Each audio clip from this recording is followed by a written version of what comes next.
Muy buenas tardes, compañeros. Hoy, mucho gusto, mi nombre es Daniel y hoy junto con mi compañera Katherine les queremos hablar sobre un tema bastante importante de la lingüística, como son los trastornos del lenguaje, ¿no? Pero primero debemos saber qué son los trastornos o qué es un trastorno, ¿no? Y pues entendemos como trastornos del lenguaje aquella dificultad o ausencia completa en la comprensión o en la expresión del lenguaje en diferentes aspectos que pueden generar problemas en el sujeto o en el desarrollo del sujeto en su ambiente o inclusive un malestar significativo al mismo, ¿no? Eso es lo que podemos entender como un trastorno del lenguaje. Pero también debemos saber que los trastornos del lenguaje también los podemos clasificar en dos dependiendo de su área o de su momento donde se presenta el trastorno, ¿no? En su momento, en qué momento del lenguaje se presenta el trastorno. Sabemos, compañeros, que el lenguaje se genera o tiene dos momentos claves, la cual es la comprensión y la producción, ¿no? En ese orden de ideas podemos catalogar cuáles son los trastornos más comunes de acuerdo al momento en que se genera cada uno, si es en la comprensión o si es en la ejecución o producción.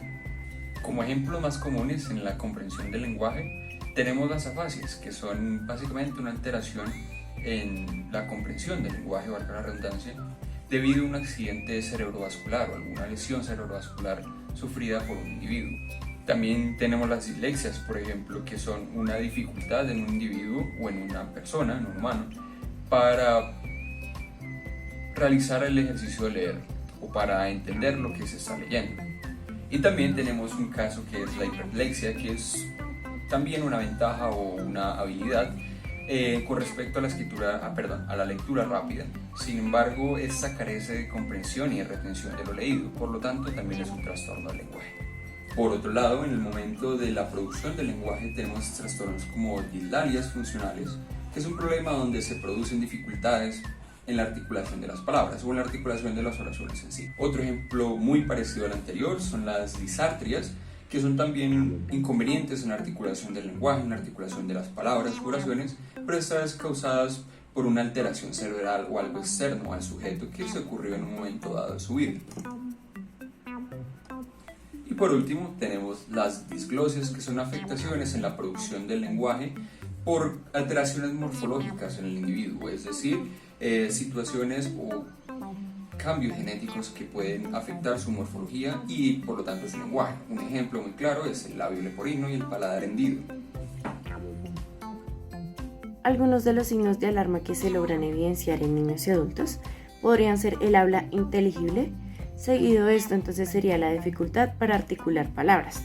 También estaría la dificultad en formulación y comprensión de preguntas. El vocabulario restringido tanto en producción como en comprensión. También estaría entonces la dificultad para aprender palabras nuevas y relacionarlas con el significado.